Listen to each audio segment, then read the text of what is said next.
Hello my beautiful besties, welcome back to the channel. As you can see, I've got some Modelones polygel and some nail tips, and I know you see 5 there, but we're only going to do 2 today. I am going to do some 3D roses. I almost said attempt, but honestly they came out pretty good, so I can't really say that. I did some 3D roses. I have not really done this on the channel. I've done other 3D flowers, really simple, easy, blobby ones. Because the blobby ones are like so simple. You make a teardrop shape in a circle and boom, you're done. But the roses are a little more tricky. And every time I've tried to do them, first of all, I don't work with powder and liquid monomer, acrylic. I work with gels. And so really the only option for me to make this happen, I think, is polygel. And so every time I've tried to do it, I just follow the instructions, but I always feel like I'm not really getting it down. And so I've never really made a video because even though I may film my attempts, they're so hideous that I always just scrap the footage and move on with my life. Honestly, guys, the very first time I tried to do this, it looked like a pink scab. I'm not lying. It looked like a scab. There was just a flat disc of ugly polygel, and I just couldn't stop laughing at myself. It was so funny. And here's the point of that, of me even telling you that, is that you have to laugh at yourself. Okay, so really all I'm doing here is making crescent moon shapes. Okay, guys, let me just focus on that for 1 second. And I put 2 of them down, and because it's polygel, I'm just curing in between each one.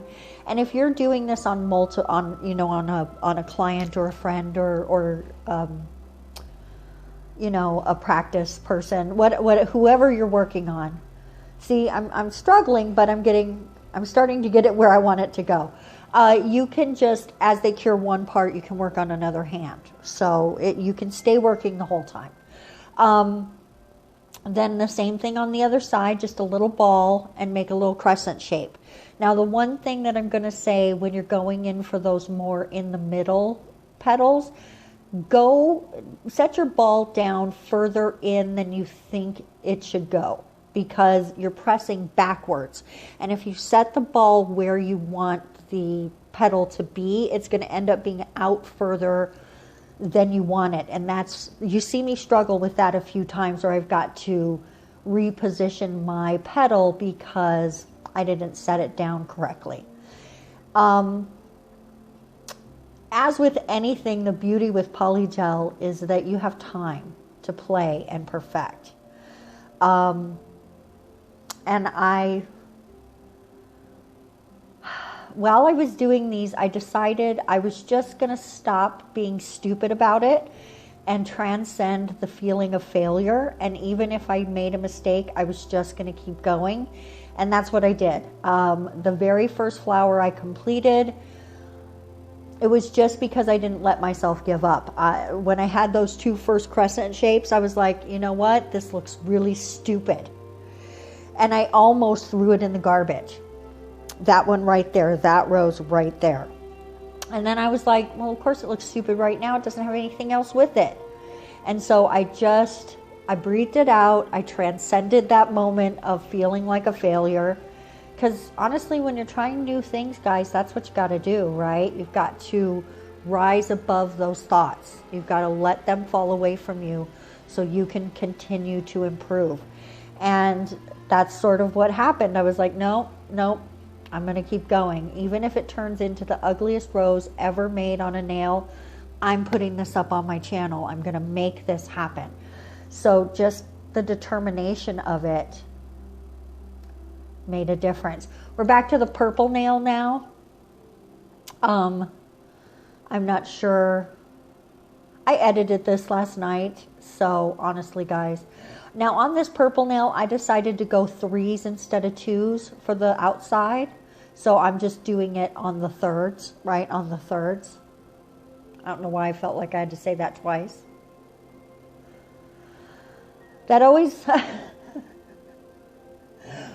when I watch movies or TVs and you hear people say things twice like that, I'm always like, is that hard for the actor? And then I realize that I do it a lot in real life, so probably not. But, you know, how do you put the right tone on it? And I'm obsessed with, like, acting in movies and stuff. When I was younger, I thought maybe I would want to be an actress, but life has other ideas for you. But honestly, I'm glad I didn't get into anything like that, because just there's so much about it. I realized I had a little black speck in there, and I had been getting that and I couldn't figure out what it was, and then I realized it was the tube of polygel was like crumbly a little bit, like from where it had been cut, you know, in the factory. So it wasn't correct. So that's all that was. It was really starting to irritate me that I was getting those black specks though. But anyway, I'm glad I didn't get into anything like that, because that whole world is just something I don't want to be a part of, right?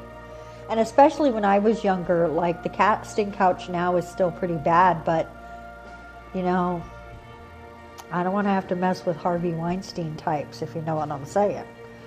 Okay, so here I'm struggling. This is the worst petal by far. So what's going to happen is I'm just going to scrunch it back up into a ball.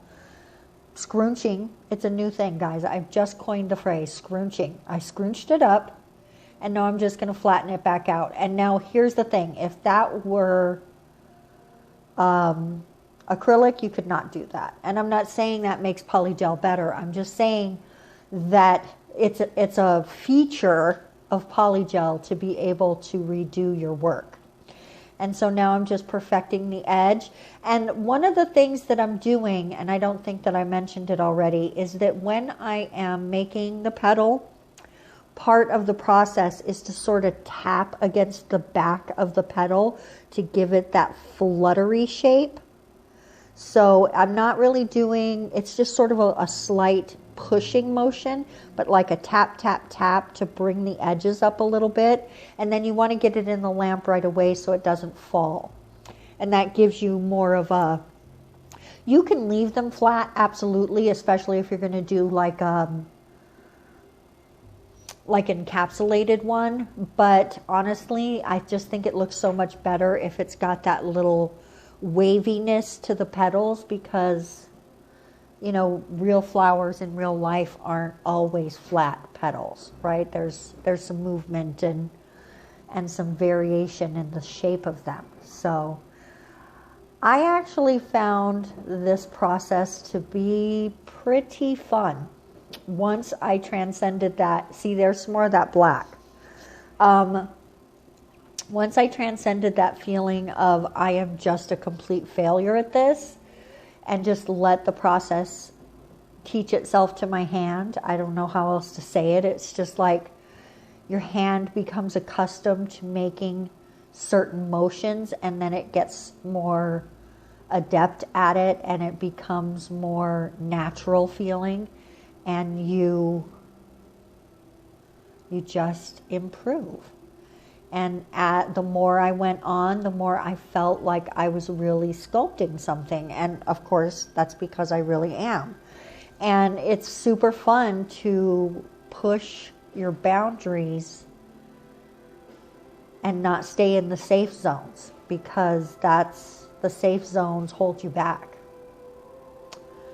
Now, I'm going to say to you right now that bottom one there, you look at it in the reveals at the end and the little bit at the end, but tell me if you don't think it looks like a little Chinese dumpling on a doily. I love that about that one. I think it's the cutest one because it looks like a little dumpling on a doily. I love it so much, and I didn't see it like that the night I made it. I saw it when I was actually editing it, or not even right before I started editing it. I was looking at them because I was just trying to think in my head, how did the process go? how am I going to edit this video? I try to give myself a few minutes to sort of think that through before I get started.